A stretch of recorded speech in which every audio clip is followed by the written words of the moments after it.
Voilà un livre fondateur, où se résument les contradictions vibrantes des héritages différents de l'Afrique contemporaine, héritages socio-culturels liés à l'importance des clans et des familles, héritage spirituel catholique ou musulman, apports scientifiques, techniques, politiques, des traditions occidentales.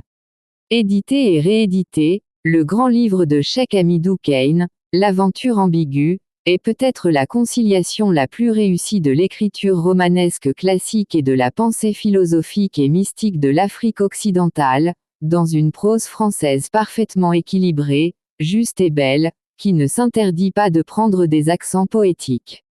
L'éducation et la formation de Samba Diallo seront doubles, traditionnelles d'abord, sous la férule religieuse du maître des Dialobé et l'autorité de la Grande Royale, véritable chef de famille, occidentale ensuite, par la fréquentation de l'école étrangère et les études supérieures parisiennes.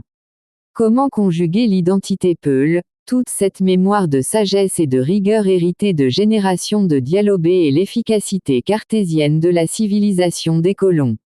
Est-ce seulement possible? Le déchirement intérieur de Samba Diallo, peut-il en faire profiter son peuple? Peut-il seulement en profiter lui-même? L'écrivain est un peu dubitatif, irrésolu, et c'est pourquoi l'aventure reste ambiguë. Car telle est la subtile et belle dialectique du métissage, dont Cheikh Hamidou Kane montre bien la complexité, et peut-être l'impossible synthèse, le grand écart entre deux modes de pensée peut-il se réduire, pour éviter l'incompréhension, les dangers, toujours présents, de la folie. Il n'offre pas de réponse, par son écriture de la douleur et de l'exil intérieur, ce grand écrivain sénégalais est un peu l'anti-Senghor, apôtre impeccable d'une culture francophone qui joue un rôle de passerelle entre Afrique et Occident.